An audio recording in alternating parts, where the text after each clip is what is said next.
We need to cut dead weight, my father-in-law declared at the board meeting, pointing at me. You're done. Pack your trash and leave. My wife beside him added, and I want a divorce. You deserve nothing. They gave me an hour to go. The next day, their phones exploded with 88 calls before I even left the building because...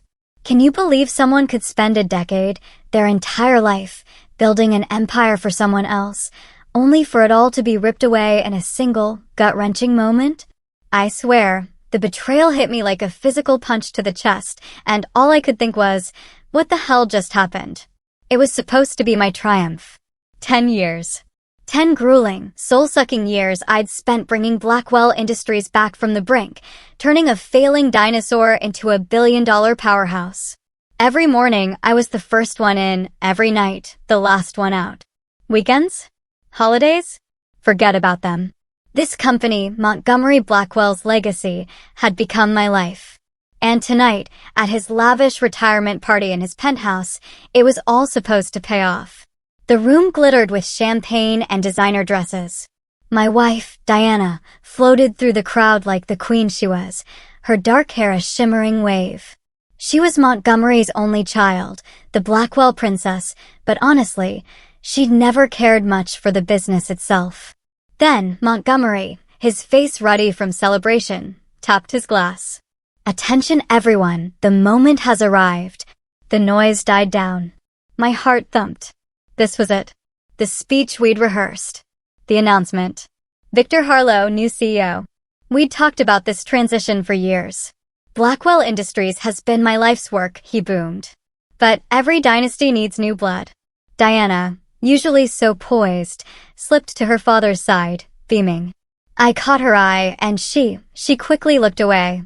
Something cold, a tiny shiver, traced its way down my spine. That's why I'm thrilled to announce that Blackwell Industries will soon be in the capable hands of none other than...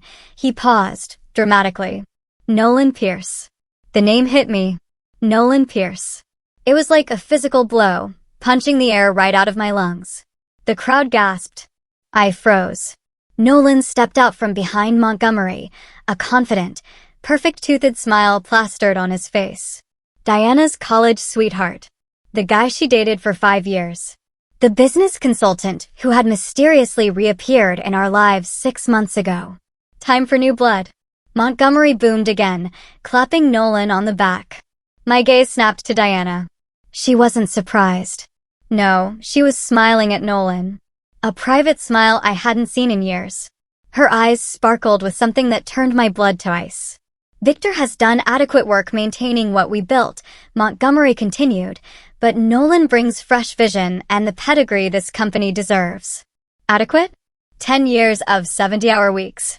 10 years of wrestling the company through recessions and market crashes.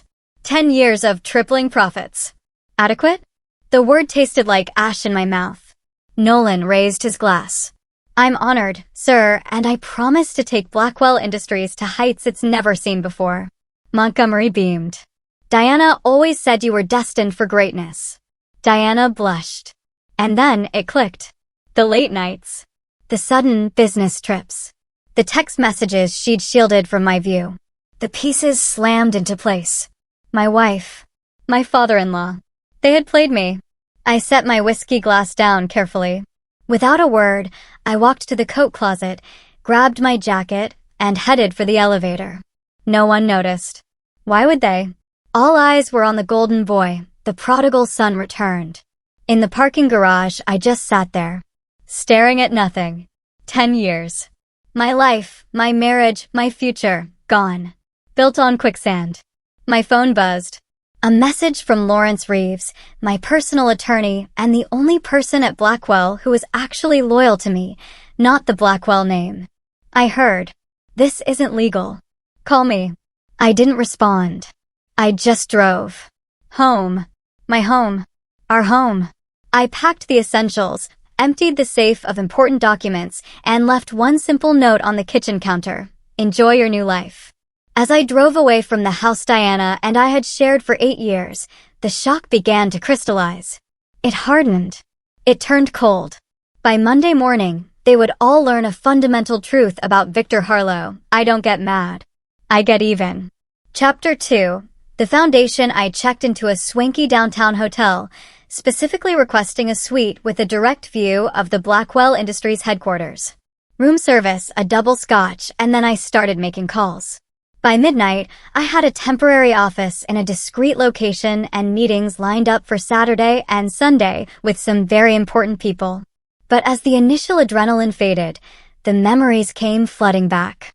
I sat by the window, watching the city lights, remembering how it all began. 12 years ago, I was a rising star at Meridian Capital, a guy known for salvaging dead companies. Montgomery Blackwell, desperate to save his floundering family business, approached me.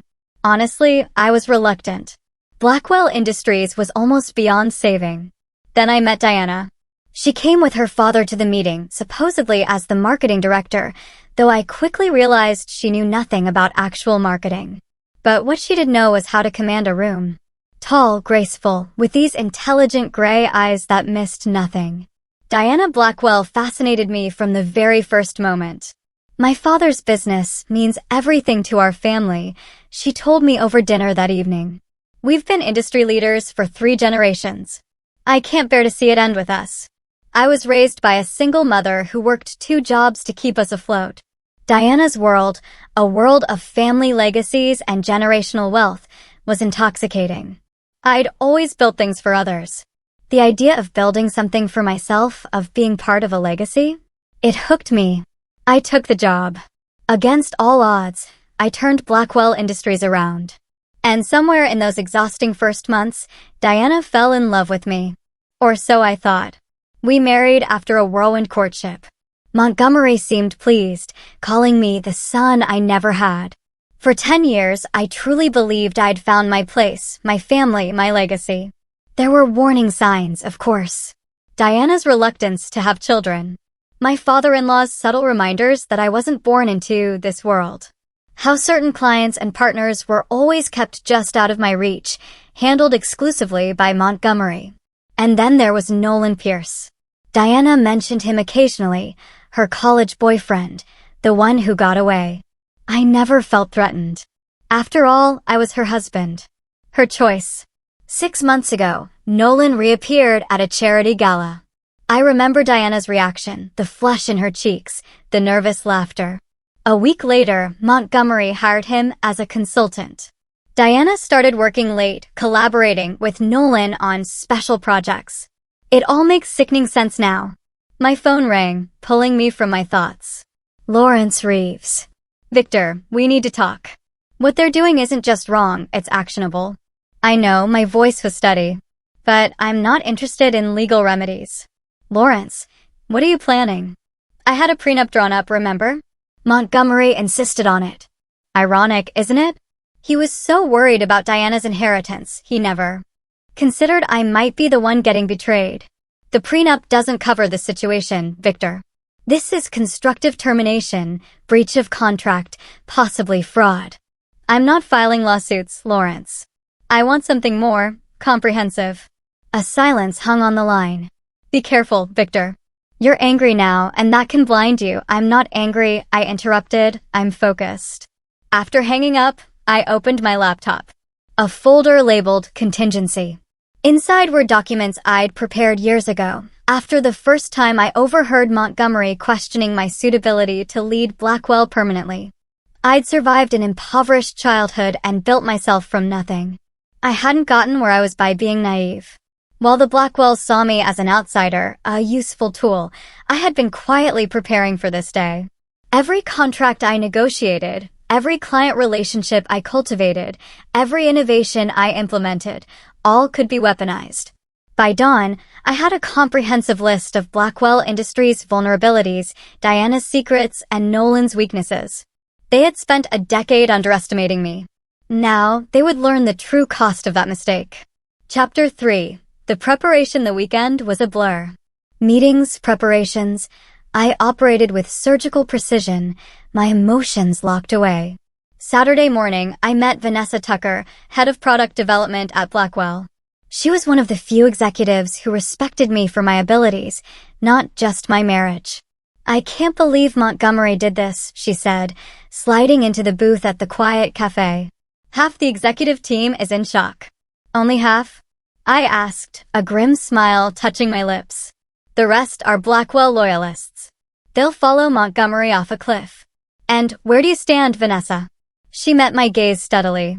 I stand with the person who approved my innovations when Montgomery wanted to stick with outdated product lines. I stand with the person who promoted me when Montgomery said a woman couldn't handle the pressure. I nodded. I need everything you have on Project Phoenix. Her eyes widened. That's Nolan's baby. It's under triple encryption. Which is why I need you. You're the only one besides Nolan with full security clearance. She hesitated. Victor, if I do this, there's no going back. There's already no going back, Vanessa. Montgomery and Nolan made sure of that. By Saturday evening, I had the complete Project Phoenix files. Nolan's ambitious plan to pivot Blackwell Industries away from its core business into emerging markets. The plan was innovative, yes, but deeply, catastrophically flawed. Built on assumptions and projections that completely ignored fundamental market realities. On Sunday, I met with Thomas Wolfe, a venture capitalist who'd been trying to partner with Blackwell for years, always rebuffed by Montgomery. Monty always was a short-sighted fool, Thomas grumbled, reviewing the documents I'd prepared. But these projections, are you certain? I built Blackwell's financial models, I told him. I know exactly how to break them. Thomas leaned back. What you're proposing would effectively create a competitor that could overtake Blackwell Industries within 2 years. 18 months, I corrected him. And I'm not proposing a partnership, Thomas. I'm offering you the ground floor of something revolutionary. By Sunday night, I'd secured initial funding commitments, established a framework for a new company, and identified key Blackwell employees I planned to recruit. I'd also arranged a detailed investigation into Nolan Pierce's professional history. Diana called 17 times over the weekend. I let each call go to voicemail. Her messages evolved from confused to concerned to angry. Victor, where are you? We need to talk about what happened. Then, Victor, please call me back. This isn't what you think. And finally, Victor, you're being childish. Come home so we can discuss this like adults. The final message Sunday evening was telling. Daddy is furious about how you left the party. Nolan says you're being unprofessional. If you want to salvage anything from this situation, you need to accept reality and come home now. As midnight approached, I stood at the hotel window. Across the city, the Blackwell Industries tower stood illuminated, its logo glowing against the night sky. Tomorrow, they expected me to crawl back, to accept my demotion gracefully, to stand beside my wife while another man took everything I had built. They were about to learn how badly they had misjudged me. Chapter 4. Monday morning. I arrived at Blackwell Industries at precisely 7:30 a.m., my usual time. Best suit, customary briefcase. To anyone watching, I appeared completely normal, except for the small moving crew that accompanied me to my office. Marjorie, my assistant for the past 8 years, stared in shock as the men began carefully packing my personal items. Mr. Harlow, what's happening? She whispered. A transition, Marjorie. I handed her an envelope. Inside is a job offer. Double your current salary, full benefits, and stock options. The address is included.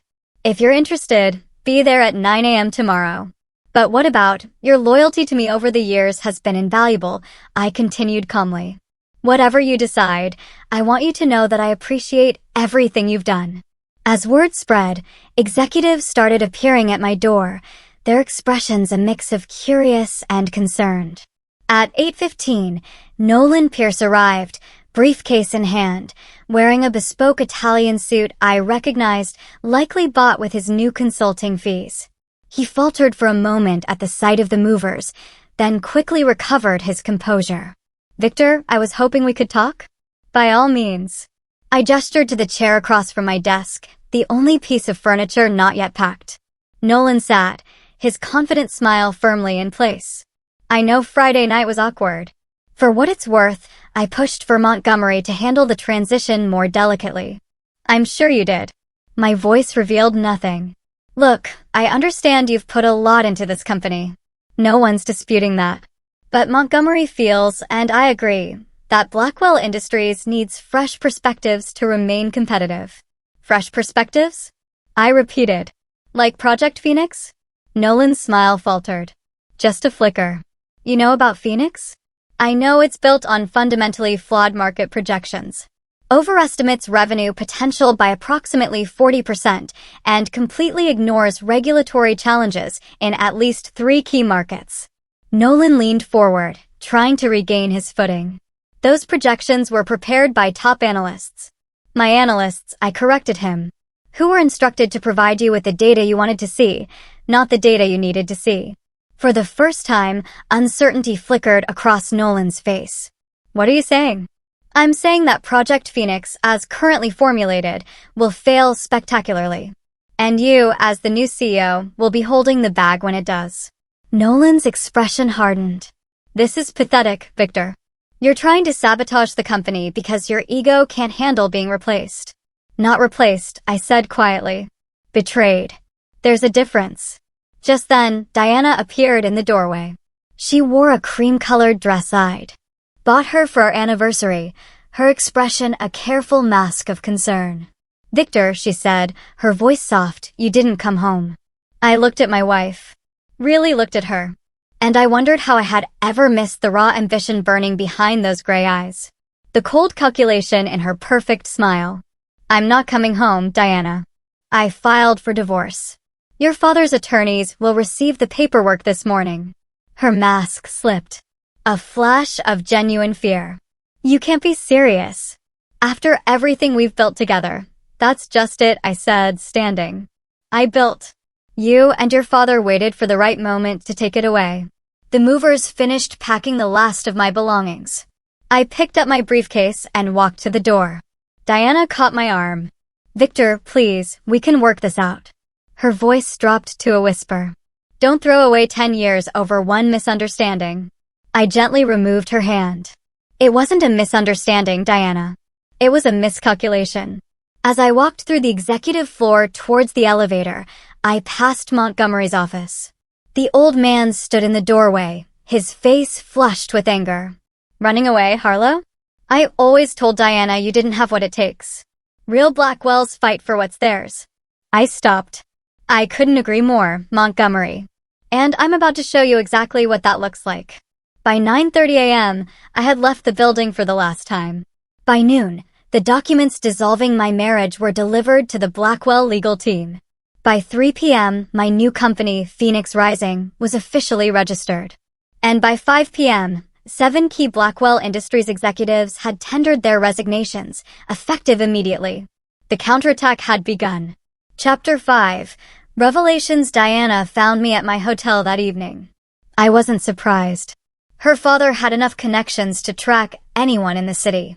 You need a key card for the elevator, she said, slipping into the hotel bar where I sat reviewing documents. And yet here you are. I signaled the bartender for another scotch.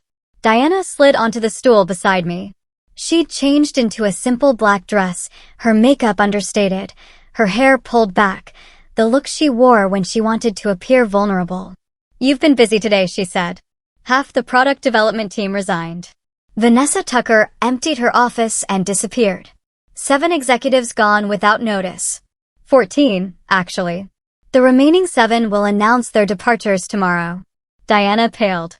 You're trying to destroy my father's company. Your father's company? I laughed softly.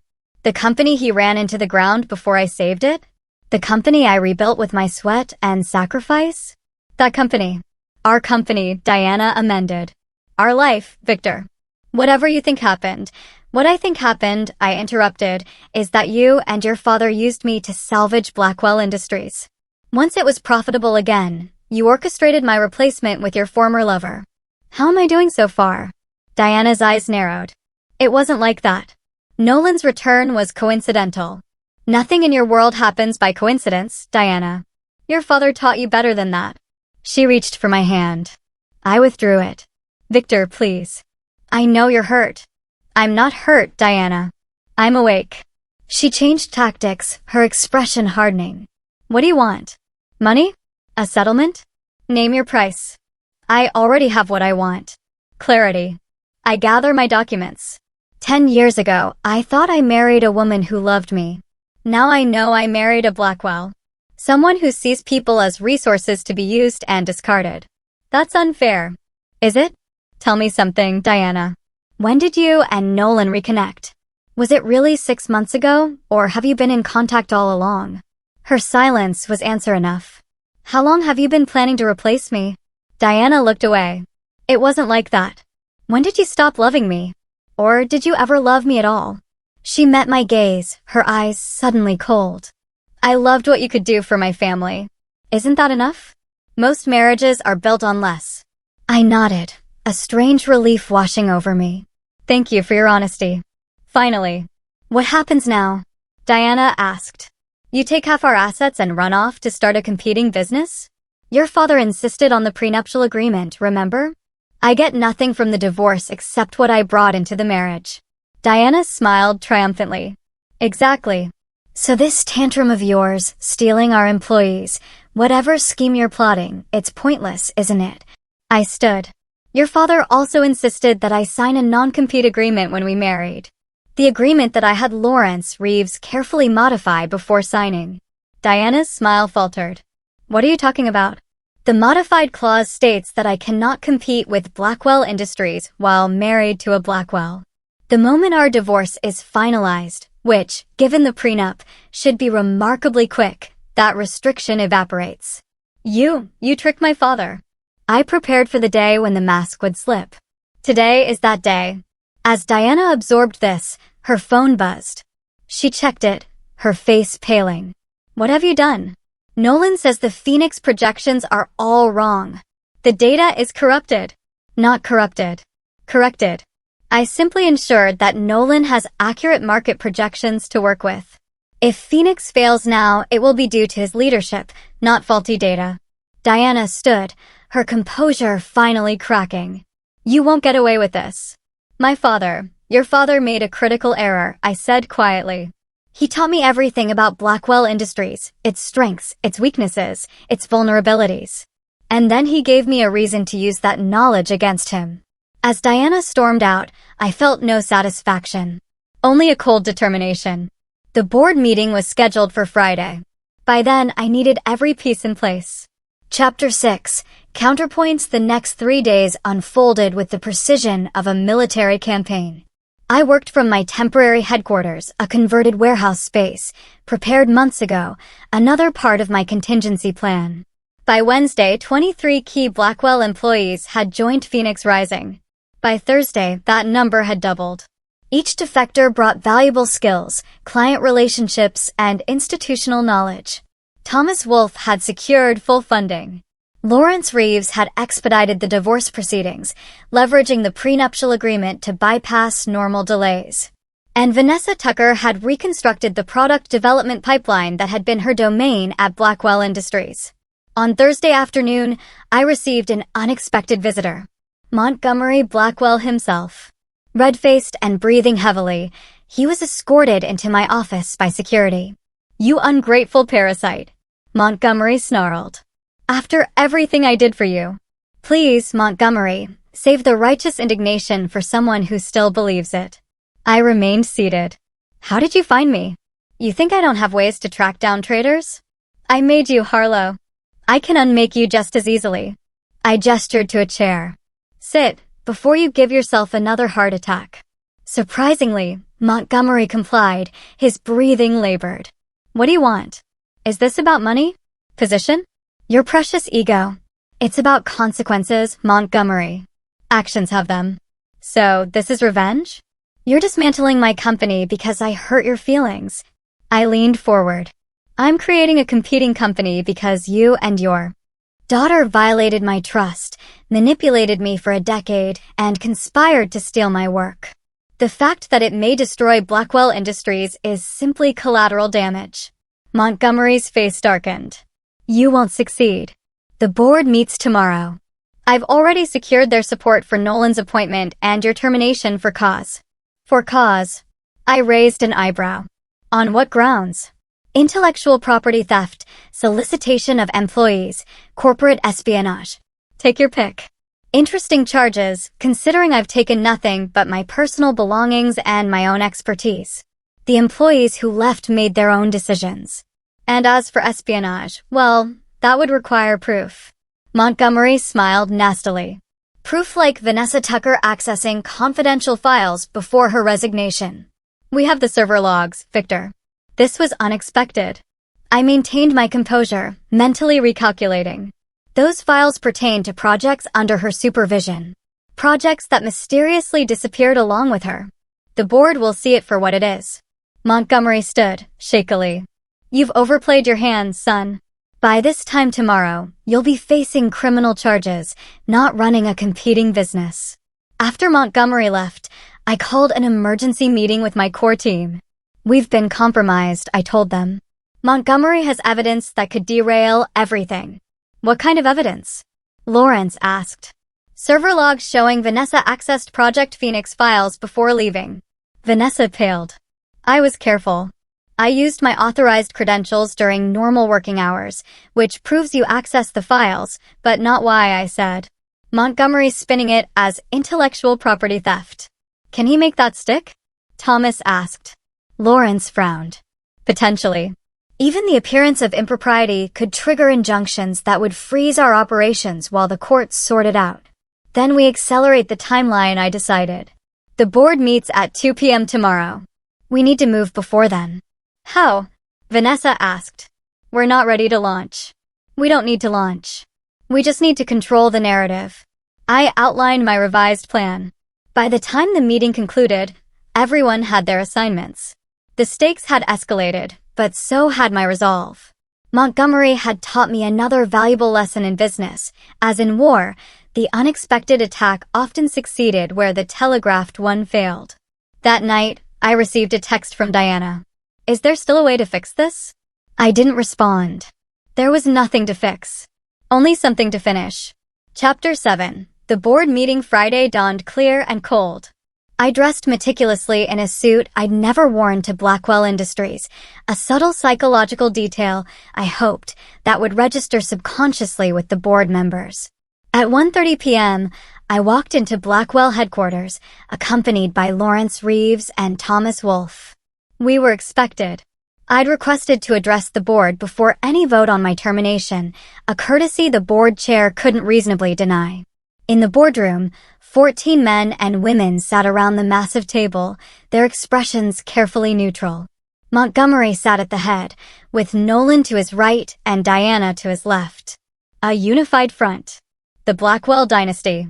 Mr. Harlow, the board chair, Ms. Reynolds, began. You have 10 minutes to address the allegations against you before we proceed with the agenda.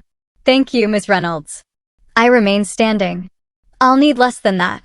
I'm here today not to defend myself, but to extend an opportunity to this board. I distributed folders to each member.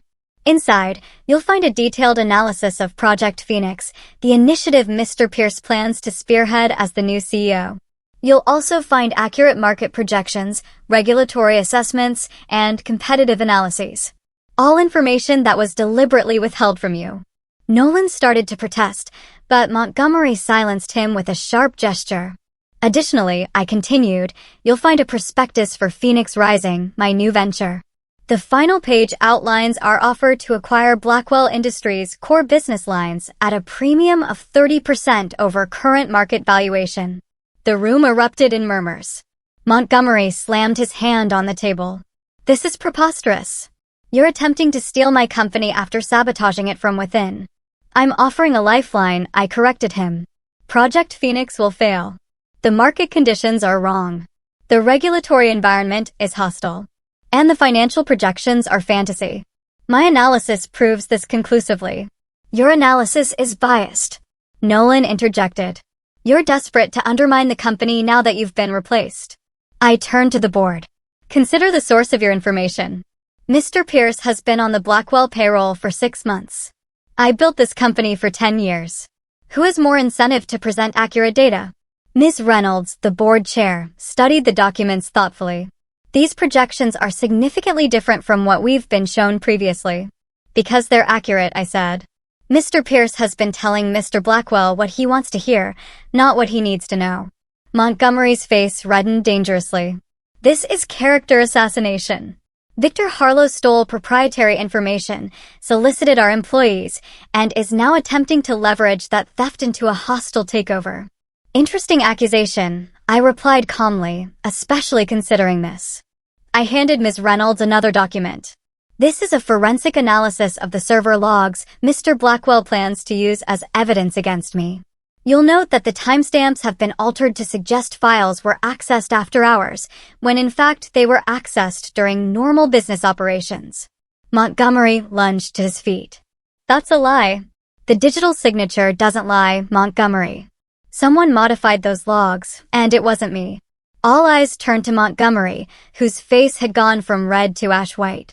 Diana cried out, reaching for her father's arm as he swayed. Dad, what's he talking about?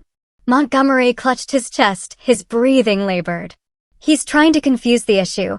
I watched dispassionately as Montgomery collapsed into his chair.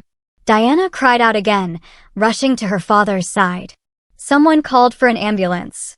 In the chaos, I approached Ms. Reynolds. The offer stands for 24 hours. My voice was low but firm. After that, Phoenix Rising will proceed with our independent launch, and Blackwell Industries will face a competitor specifically designed to exploit its weaknesses. As paramedics rushed into the boardroom, my team and I quietly exited. In the elevator, Lawrence gave me a sidelong glance. Did you know he would react that way? Montgomery has a history of heart problems when under stress. It was a calculated risk. And if he dies? I met my friend's gaze evenly. Then Diana inherits his voting shares, which would make our negotiation more straightforward. Thomas whistled softly. Remind me never to cross you, Harlow. As we reached the lobby, my phone buzzed with a message from Diana. This is your fault. If he dies, I'll destroy you. I put my phone away. Phase 1 complete. Now for Phase 2. Chapter 8. Revelations and Reversals. Montgomery survived. The heart attack was minor, thankfully, but it forced an emergency postponement of the board meeting. In the interim, Ms. Reynolds initiated an independent audit of Project Phoenix and requested a formal due diligence review of my acquisition offer. 3 days later, I got a call from Ms. Reynolds. The board has concerns, Mr. Harlow. Your analysis of Project Phoenix appears sound, but there are questions about your funding, your team's capability to execute, and the long-term viability of your offer. Understandable concerns, I replied. I'm prepared to address them in detail. Good. The board will reconvene on Friday.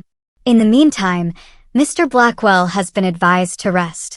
His daughter will represent his interests. I smiled. I look forward to it. After hanging up, I turned to Vanessa. Montgomery's sidelined. Diana's taking point. Is that good or bad for us? It's perfect. Diana understands the business, but she lacks her father's emotional connection to it. She'll make decisions based on her personal interests, not the company's legacy. You sound like you know her well, Vanessa observed. I was married to her for 10 years, I replied. I know exactly how she thinks. The next day, Diana requested a private meeting. I agreed to see her at my hotel, with Lawrence present as a witness. She arrived looking polished but tired, the strain of recent events evident in the tightness around her eyes. Victor, she nodded coolly. Lawrence. Miss Blackwell, Lawrence replied formally.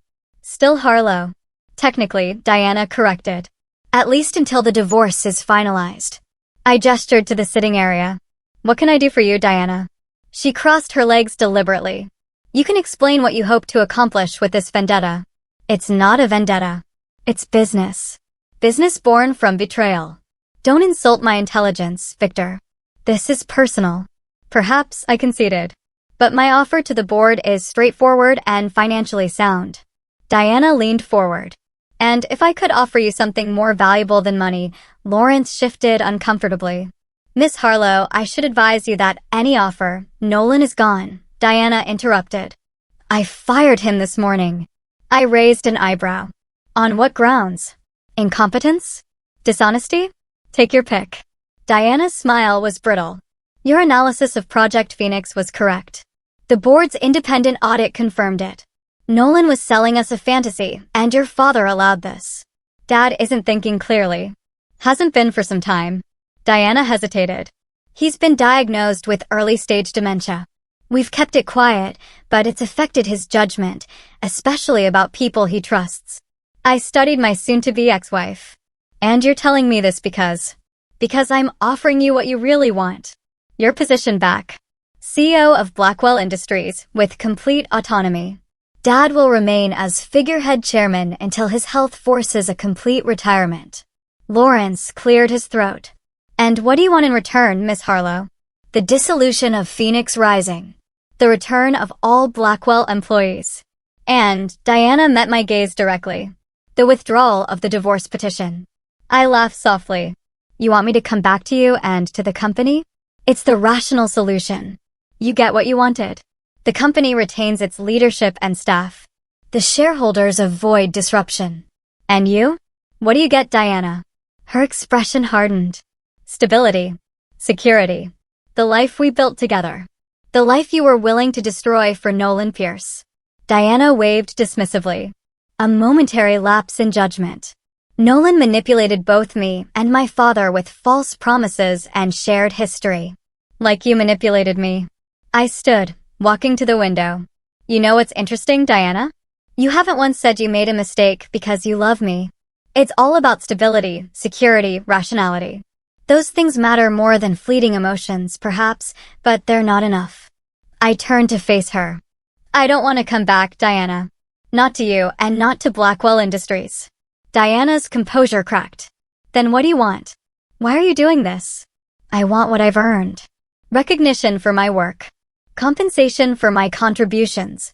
And the opportunity to build something truly mine. You're being childish. Diana snapped. This is about your ego. No, Diana, it's about justice. For 10 years, I gave everything to your family's company while being treated as an outsider. I'm done building other people's legacies. Diana stood, her eyes cold. Then you leave me no choice. The board meets tomorrow. I'll recommend rejecting your offer and pursuing all legal remedies against you and your accomplices. After she left, Lawrence exhaled slowly. That could have gone better. Actually, I replied, it went exactly as planned. The next morning, I arrived at Blackwell headquarters for the reconvened board meeting. This time, I came alone. Diana sat in her father's chair, her posture rigid. The board members looked tense, aware of the stakes involved. Before we begin, I said, I'd like to modify my offer. Diana's eyes narrowed. We're not interested in modifications. I think the board should decide that. I distributed new documents. I'm withdrawing my offer to acquire Blackwell Industries. Instead, I propose a merger between Blackwell and Phoenix Rising with a new corporate structure and leadership team. Ms. Reynolds reviewed the proposal. This is unexpected. It's unacceptable. Diana interjected. After everything he's done, what I've done, I cut in, is assemble a team of Blackwell's most talented employees, secure significant venture funding, and create a viable alternative to a flawed strategic plan. The rational solution, as someone recently pointed out, is collaboration rather than conflict. As the board members discussed the proposal, Diana pulled me aside. What are you doing? She hissed. I offered you everything. You offered me what you thought I wanted, I corrected. You still don't understand what this is about, do you? Then explain it to me. It's about creating something that can't be taken away from me on someone else's whim. The board voted 11-3 to explore the merger proposal, with Diana casting one of the dissenting votes. As the meeting concluded, I checked my phone. A message from Thomas Wolfe. Phase 2 complete. Ready for Phase 3? I replied with a single word. Yes. Chapter 9. The final move. The merger negotiations proceeded rapidly. Both sides recognized the potential synergies, Blackwell's established market position and Phoenix Rising's innovative team and fresh approach. A framework agreement was reached within a week, with me positioned as CEO of the merged entity and Ms. Reynolds as board chair. Diana fought the merger at every step. But with Montgomery still recovering and the board firmly behind the deal, her options were limited. The marriage dissolution proceeded in parallel, the prenuptial agreement ensuring a clean break with minimal assets changing hands. 2 weeks after that initial board meeting, I stood in my new office in the Blackwell Tower, unpacking my belongings. The merger would be announced to the public the following day, after the closing documents were signed. A knock at the door interrupted my thoughts. Diana entered without waiting for a response. "Enjoying your victory?" she asked, her voice tight. "It's not about winning or losing, Diana. Spare me the platitudes." She closed the door behind her. "I want to know why. Why go through with the divorce when you're getting everything you wanted professionally?" I set down the book I'd been holding. "Because our marriage was built on a lie. You never loved me. You loved what I could do for your family. And now what happens now? Now we move forward. Separately." Diana stepped closer. "It doesn't have to be that way. The company will be stronger with us united, personally as well as professionally." "The company will be fine," I said. "And so will I." She studied me, her gray eyes calculating. "You've changed. The Victor the first married would have forgiven me by now. The Victor you married doesn't exist anymore. He died the moment your father announced Nolan as his successor." Diana's expression hardened. "You'll regret this, Victor. One day you'll realize what you threw away." "I didn't throw anything away, Diana. I simply recognized its true value." After she left, I received a text from Lawrence. "Final papers ready. Montgomery signed off. It's done." I smiled. Almost done. The next morning, key executives from both companies gathered in the Blackwell boardroom for the merger signing ceremony. Montgomery had insisted on attending, despite his doctor's advice. He sat at the far end of the table, looking diminished, but still defiant. Diana arrived last, immaculately dressed, but visibly tense. She took her place beside her father, avoiding my gaze. Ms. Reynolds called the meeting to order. "Today marks a historic moment for Blackwell Industries. The merger with Phoenix Rising represents not just a new chapter, but a new beginning." The legal teams distributed the final documents. I signed where indicated, then passed the papers to Thomas Wolfe, who did the same. When the documents reached Diana, she hesitated, her pen hovering over the signature line. "Is there a problem, Miss Harlow?" Ms. Reynolds asked. Diana looked directly at me. "I want a private word with my husband before proceeding." A murmur ran through the room. I nodded. 5 minutes. We stepped into a small conference room adjacent to the boardroom. Diana closed the door firmly. "What is this about, Diana?" "The terms are set." "Not all terms." Diana's voice was low, urgent. "There's something you don't know. Something that might change your perspective." I sighed. "Whatever it is, it doesn't matter anymore." "It matters. I'm pregnant, Victor." She placed a hand on her stomach. 8 weeks. I stared at her, processing her words. "Pregnant?" "Yes." "Your child?" "My child." I repeated, my voice flat. "Or Nolan's." Diana flinched. "How dare you? How dare I question the paternity when you were involved with your ex-boyfriend? Is that really so unreasonable?" "It's yours, Victor. I can prove it with a paternity test if you insist." I studied her face, looking for signs of deception.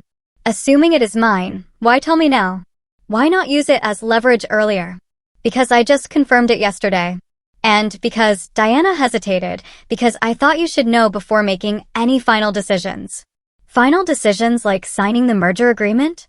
Or finalizing our divorce?" "Both." Diana stepped closer. "We could still make this work, Victor. For our child."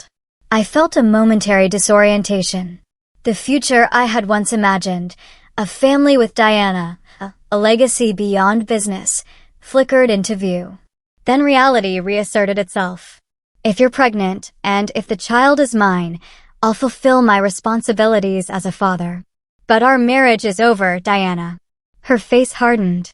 "You deny our child a proper family out of spite." "No, out of honesty." "What kind of example would we set?" "Staying in a loveless marriage built on manipulation and lies." "Love is overrated," Diana said bitterly. "My parents didn't love each other. They had an arrangement that worked. And look how well that turned out." I moved toward the door. "We should get back. They're waiting." Diana caught my arm. "One more thing. If you proceed with this merger and this divorce, I'll contest both. I'll fight the merger on legal grounds and the divorce on the basis of your marital obligations to our unborn child. I'll tie everything up in court for years. I studied her. You'd risk the company's future out of pride? I'd risk anything to win, Victor. You taught me that. I laughed softly. No, Diana. Your father taught you that.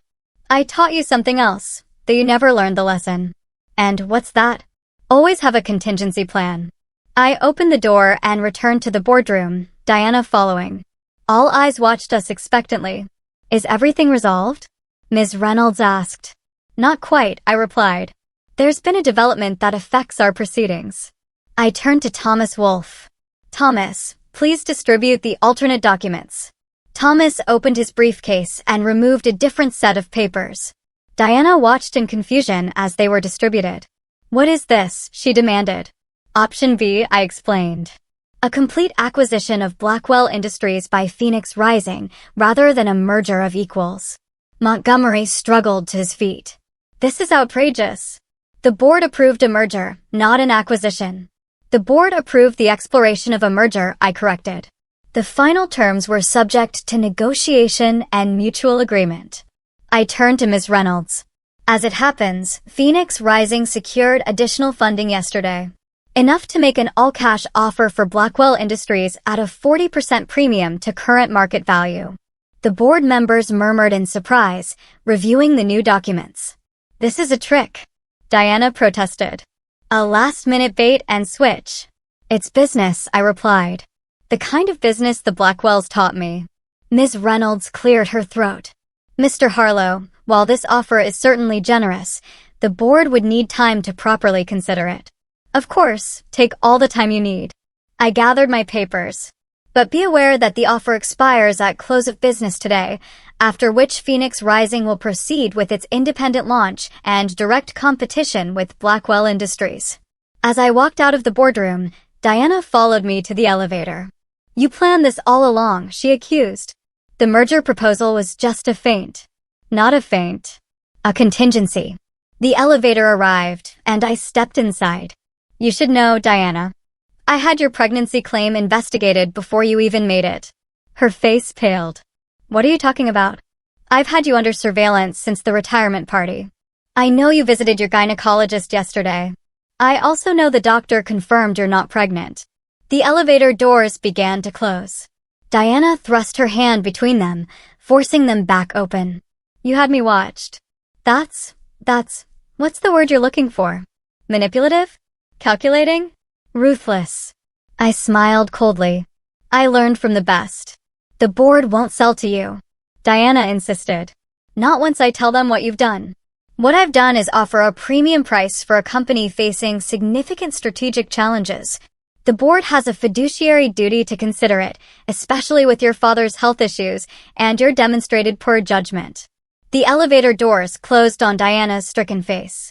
I descended to the lobby where Lawrence waited. How did it go? He asked as we walked to the car. Exactly as expected. Diana played her final card, a false pregnancy claim. And the board. They'll accept the acquisition offer. Ms. Reynolds already has the votes lined up. Lawrence nodded. And Montgomery? He'll fight it, but his health and the premium price make his opposition irrelevant. And Diana? I paused at the car door. Diana will learn what her father and I both know. Everything has a price. 3 days later, the board of Blackwell Industries voted 12-2 to accept Phoenix Rising's acquisition offer. Montgomery Blackwell, in a rage, suffered a second, more severe heart attack and was hospitalized. Diana disappeared after the vote, reportedly traveling to Europe. Nolan Pierce accepted a position with a competitor on the opposite coast. 1 month after the acquisition closed, I stood in my office in what was now Phoenix Blackwell Industries, looking out at the city skyline. Lawrence entered with a folder. The last of the integration documents, he said, placing them on the desk. The transition is complete. Any word from the Blackwells? Montgomery is being moved to a long-term care facility next week. Diana has reportedly purchased a flat in London. I nodded. And the divorce finalized yesterday. You are officially a free man. I turned from the window.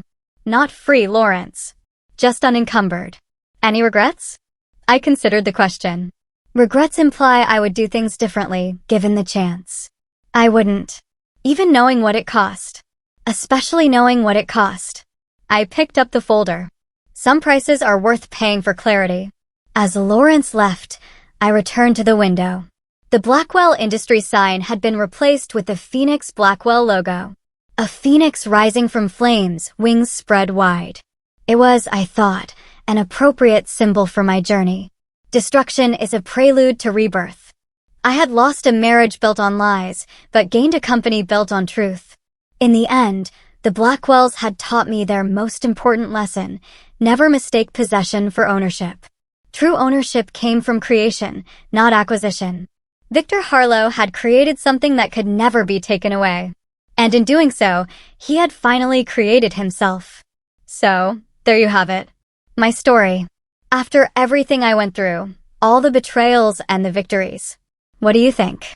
Was my approach too cold, too ruthless? Or was it the only way to get justice?